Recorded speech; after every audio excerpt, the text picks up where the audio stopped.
What up guys, today I'm going to be showing you how to make an unconventional sound in an unconventional way. It's a drum and bass type bass or halftime or neuro hop depending on what you're into, and this is what it sounds like.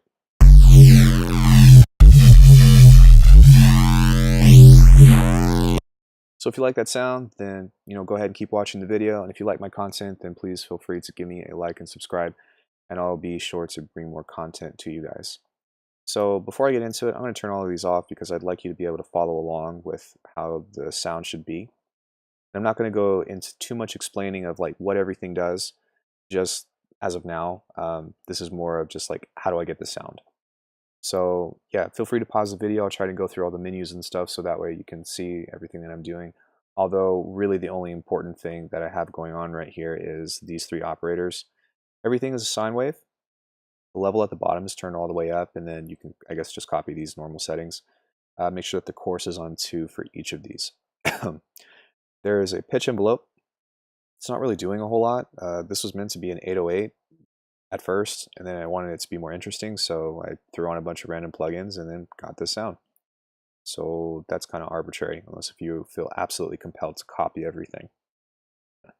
Moving on, we've got erosion going on. This is to add a little bit of noise. The white noise setting is on around 9K, width's all the way up with amount about half, 45.2. So here's where we are for now. So now the auto filter is next. I'm actually going to touch on that last because that's actually the last step that I did, even though I put it right here in the chain. So next up we have Crush. It's a third-party plugin, but it's free, so you can go on their website or whatever and download it and then copy these settings if you like. If you are too lazy to do that, then you can also use Redux. Granted, you have Ableton Suite.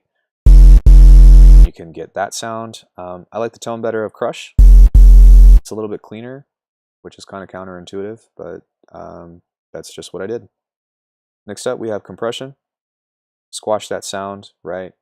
With a 4.4 or 4.74 ratio, turn the attack down. The release is pretty short too. Turn that threshold down on an RMS setting. Then we have an OTT. Boom, boom, boom, boom. Everything is pretty much default on the OTT setting under multiband dynamics. And turn down the volume kind of to your own taste. This is just kind of like what I did and what I thought sounded good, but you guys might want to change it up a little bit. Finally, we have a saturator. Oh wait, let me. There we are. Finally, we have a saturator on a soft sine pushing out that 8 dB. I turned down the output so that way I don't blow your ears out, but I guess normally you can do it via other ways like a limiter or something. And then last but not least, this is a flanger. It's also a free third-party plugin, but I really like the jet sound of it compared to Ableton's stock flanger. So yeah, if you did everything kind of in the same way, then we can kind of go to this filter. And sorry, let me turn this off. That's where we are for now. Throw an auto filter on, put it before your bit crusher, and then turn the resonance up to 61-ish. You can turn the resonance up or resonance down. If you turn it down, you get more of a shrieking sound, or I guess kind of like a comb filter.